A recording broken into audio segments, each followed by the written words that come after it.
What if your addiction is just your internal conflict in disguise and it's being led by this spiritual impulse to awaken you to a new version of yourself as it wants to create a new reality for you?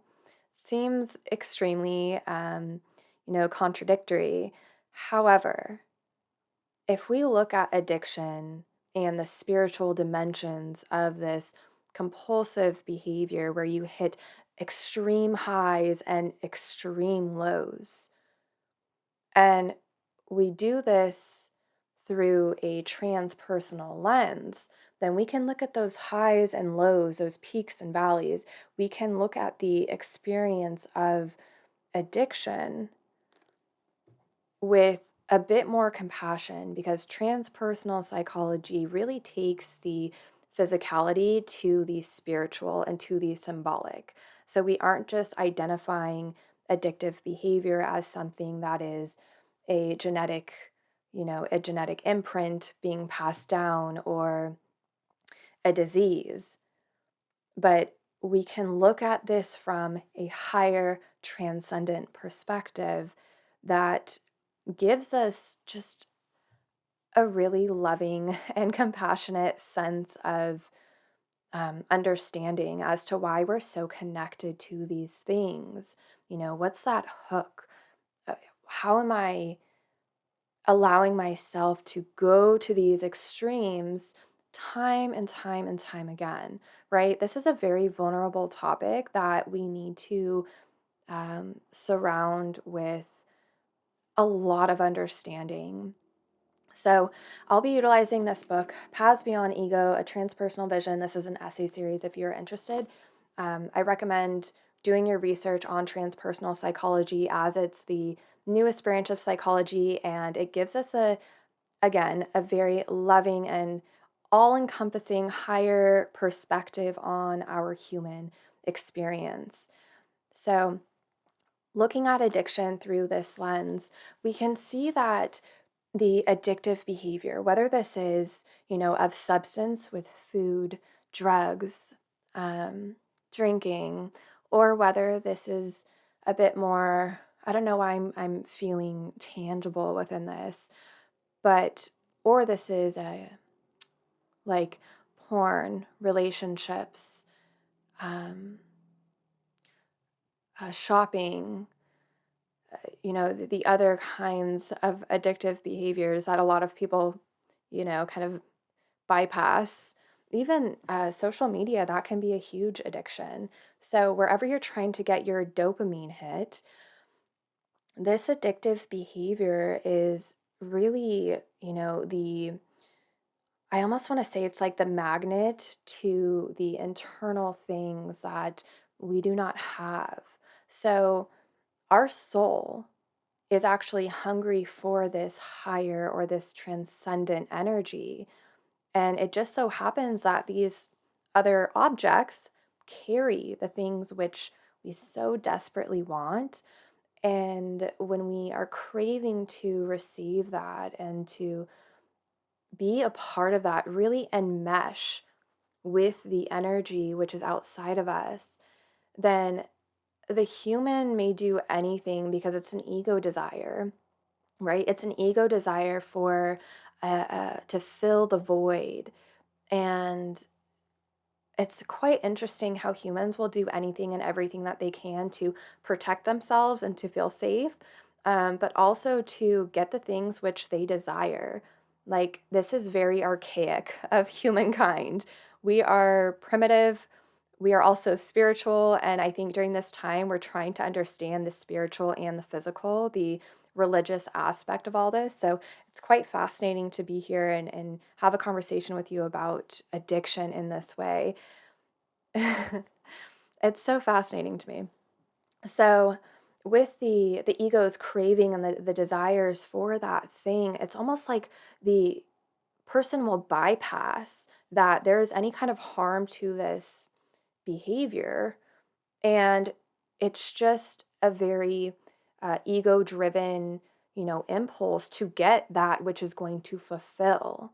Now, again, going to the transpersonal perspective, we can see that maybe this is an inner conflict, an inner longing that the soul is hungry for. So it's not so much the ego, being the thing which is needs to be fulfilled, but maybe it's the soul and the calling for a unification with the energy of the other. The soul is hungry. Now, I wrote down a quote from Marion Woodman. She is my all time favorite Jungian psychologist, and she does studies on food addiction, and she's just incredible. I wonder if I have one of her books. Hold on, down here. Okay, so here's one of her books if you want to pick it up. Addiction to Perfection. Title says it all. I'm just going to leave that there. But she has a beautiful perspective on body soul work. And so I want to bring this forward to you, and maybe you can identify the addictive behaviors within this soul hunger. She says, if we fail to understand the soul's yearning, then we concretize and become compulsively driven towards an object that cannot satisfy the soul's longing. There's a hunger for the numinous. Oh, this is what I wrote down. There's a hunger for the numinous because it's a way to connect with higher consciousness.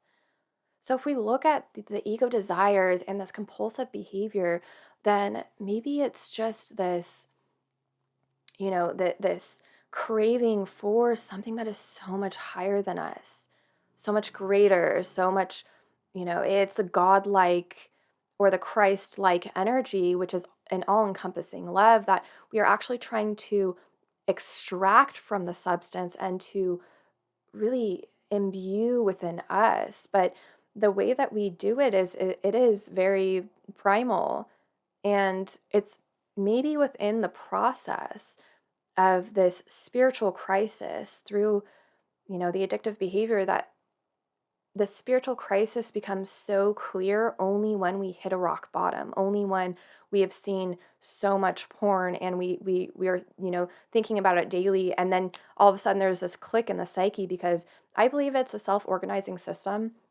and the psyche will guide us to a path where we can see that there's something off here. Like, I have my limits, and some people's limits go to death. Some people, it's right before death. Some people, it's like the nervous system has a break within only a handful of months of being exposed to such extremes. Right? It just depends on the soul and the soul's incarnation into the experience, which is saying, I will take you this far, but we can't go past that. Or if we do, I don't know, there's so many factors that play into this, because transpersonal is just, again, it's still being studied. Like, how are we supposed to bring spiritual and different levels of consciousness into these experiences? We'll figure it out together.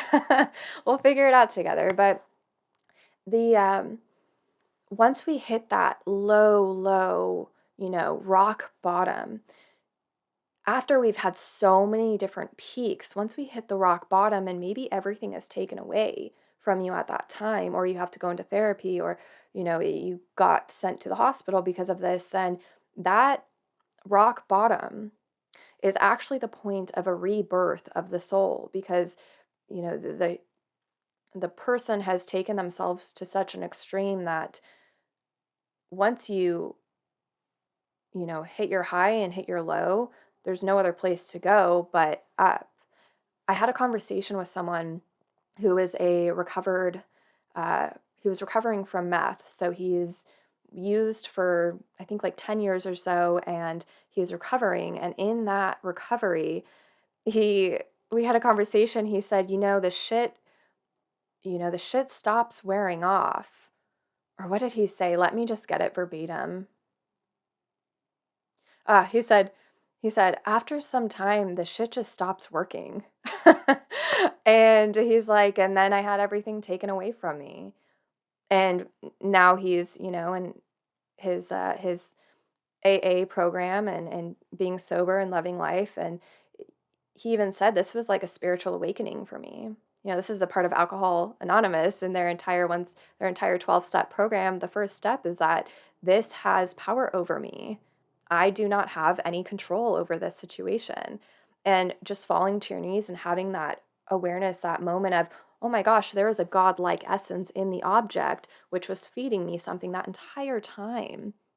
So maybe this is just the soul's calling for you to awaken to something new within your life, to identify yourself as more than just this narrow version of who you are that's, stuck in this compulsive behavior, because all you're doing in that compulsive behavior, in that addiction, is that you're cycling through a pseudo sense of excitement and vitality and euphoria. It's a facade, it's temporal. And when you can recognize the temporal essence to that, either through a rock bottom or through, just hitting limits and kind of seeing that your life is falling apart, when you have that falling to the knees moment, there is this deep understanding that the energies which are involved are something so much greater.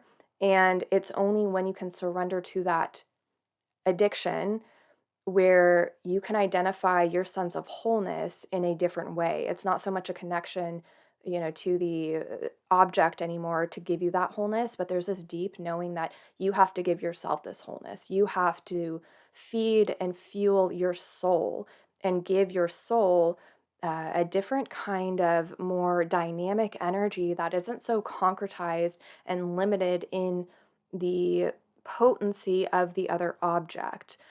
So it's just an idea that I wanted to bring forward to you, right? Like, we don't have to see this addiction and this. I just think of patterns in a cycle. Like, if you were to close your eyes right now, let's almost do a quick little exercise, and maybe you can tap into your addiction in a way that is transcendent, and it's not so consuming, but rather you can see this as the symbol or the energy of it. So go ahead and just close your eyes right now, and I want you to let me calm for a moment. Okay. So go ahead and close your eyes, and I want you to bring forward an addiction that is controlling your life. Maybe a compulsive behavior that you have where you immediately wake up and go to social media. Okay, so bring that forward. And now I want you to place it in front of you and just ask a question. Ask what it wants from you. That's it. That's all I want you to do. Because we're going to start to probe the complex and the missing link, this internal, energetic and emotional connection to that thing. Just want to probe it. That's it. Just probe it. Because that will start to bring forward some things for you. So if I can just invite you to end this video with this, practice that I just gave to you. Bring forward your addiction and just simply ask what it wants from you. And in that, you will find more answers than just a narrow, very limiting answer that this is a genetic imprint or this is a disease. No, look at this symbolically. Look at the energy of this. I invite you to do that and let me know what you think about this topic. If addiction is really just your soul hungry for a higher consciousness, a transcendent, way of living life rather than just keeping you stuck in this very dense, heavy human experience. What if your addiction is something that is trying to guide you to release the full density and heaviness of the lowest frequency, substances that reside on this earth, and it wants you to look at your internal conflict. It wants you to understand why you have this connection to it. What does this give to you? I'm going to let that be right there and let me know in the comments below how you experience this video. I will see you in the next one.